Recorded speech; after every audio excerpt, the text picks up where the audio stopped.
ये कहानी सियोल के मशहूर इलाके गंगनम में फैलते एक अजीब वायरस से शुरू होती है। धीरे धीरे लोग इंसान से खतरनाक ज़ॉम्बी में बदलने लगते हैं। एक ऑफिस बिल्डिंग में फंसे कुछ लोग अपनी जान बचाने के लिए संघर्ष करते हैं। उनमें से ह्यूनसुक और मिन जोंग मुख्य किरदार हैं, जो हर ओर से घिरे होने के बावजूद बाहर निकलने का रास्ता ढूंढने की कोशिश करते हैं। इस दौरान उन्हें न सिर्फ खतरनाक ज़ॉम्बीज से बल्कि इंसानी लालच और धोखे से भी लड़ना पड़ता है। Zombie hunted, bucket list of the dead की कहानी एक ऐसे आदमी पर आधारित है जो जिंदगी से पूरी तरह निराश हो चुका होता है। मुख्य किरदार आमतौर पर एक ऑफिस कर्मचारी अपनी रूटीन जिंदगी से उबकर अचानक ज़ॉम्बी अपोकैलिप्स में फंस जाता है, लेकिन डर और हताशा के बजाय वह इसे अपनी बकेट लिस्ट पूरी करने का मौका समझता है। वह ज़ॉम्बी और खतरे के बीच अपने सपनों और इच्छाओं को पूरा करने के लिए साहसिक कदम उठाता है।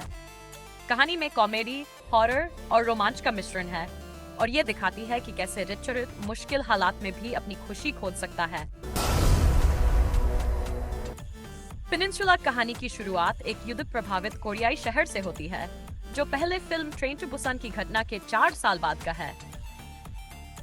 मुख्य पात्र जुंग सिक, जो पहले जंगली ज़ॉम्बियों से बचकर आया था, अब अपराधियों और ज़ॉम्बियों से भरी सुनसान भूमि में एक मिशन पर जाता है।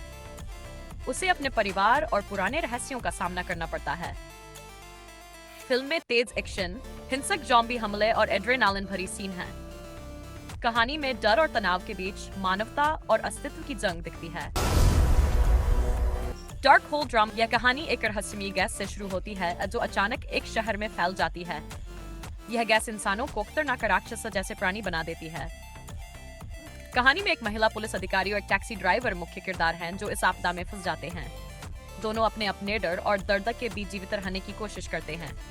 धीरे धीरे यह साफ होता है कि गैस सिर्फ शरीर नहीं बल्कि इंसानों के अंदर की बुराई को भी बाहर ला देती है। पूरी सीरीज में सर्वाइवल, डर और इंसानी स्वभाव की असली तस्वीर दिखाई जाती है। रैम्पेंट एक ऐतिहासिक ज़ॉम्बी ड्रामा है जिसकी कहानी जोजेरा में सेट की गई है। कहानी में राजकुमार लीचन कई सालों बाद अपने देश लौटता है और पाता है कि यहाँ सत्ता के लिए साजिशें चल रही हैं। इसी दौरान एक अजीब बीमारी पूरे राज्य में फैल जाती है, जिससे लोग खूंखार ज़ॉम्बी बन जाते हैं। इंसानों और ज़ॉम्बी की भयानक जंग शुरू होती है। राजकुमार को न केवल इन राक्षसों से लड़ना पड़ता है, बल्कि भ्रष्ट दरबारियों और सत्ता की लाल सारखने वालों से भी टकराना पड़ता है। ज़ॉम्बी फॉर सेल कहानी एक छोटे गांव के आसपास घूमती है, जहां लोग अचानक ज़ॉम्बी के हमलों से डरते हैं। मुख्य किरदार एक आम आदमी है जो किसी तरह ज़ॉम्बी को अपने फायदे के लिए इस्तेमाल करने की कोशिश करता है। कहानी में ह्यूमर और डर का सही मिश्रण है। ज़ॉम्बी के साथ गांव वालों की जद्दोजहद, उनके डर और उनके चालाक तरीके दिखाए गए हैं। कहानी में रोमांच के साथ साथ अजीबोगरीब परिस्थितियां भी हैं। ज़ॉम्बी वर्स की कहानी एक ऐसे शहर में शुरू होती है जहां अचानक ज़ॉम्बी संक्रमण फैल जाता है। मुख्य किरदार एक सामान्य युवक है जो अपने परिवार और दोस्तों के साथ बचने की कोशिश करता है। शहर में फैलते खतरे, आपसी भरोसे और धोखों के बीच उसे ज़ॉम्बियों से न केवल बचना है बल्कि अपने असली उद्देश्य और रहस्य को भी समझना है। कहानी में डर, सस्पेंस और थोड़ी थ्रिलर भावनाएं देखने को मिलती हैं।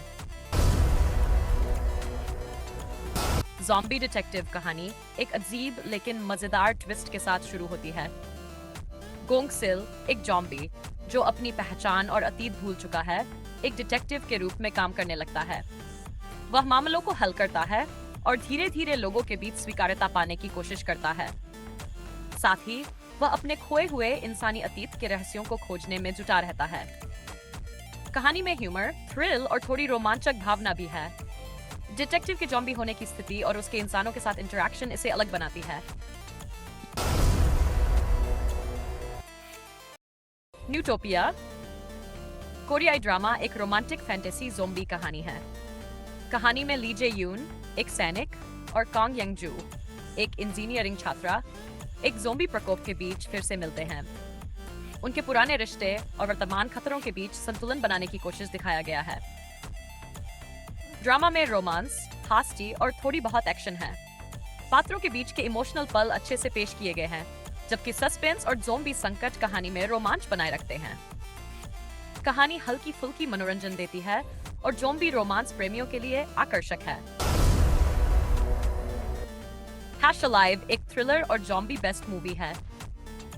कहानी ओजू और किम यूबिन के इर्द गिर्द घूमती है, जो सियोल में अचानक फैलते ज़ॉम्बी वायरस के कारण अपने अपार्टमेंट में फंस जाते हैं।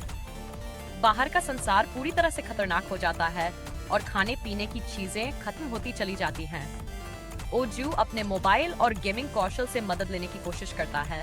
धीरे धीरे वह अपने डर और अकेलेपन से जूझता है और बाहर से मदद पाने की उम्मीद करता है। फिल्म की तंग और डरावनी स्थिति दर्शकों को लगातार रोमांच में रखती है। अंतिम हिस्से में ओजू को एक नया जीवन मिलने की झलक मिलती है।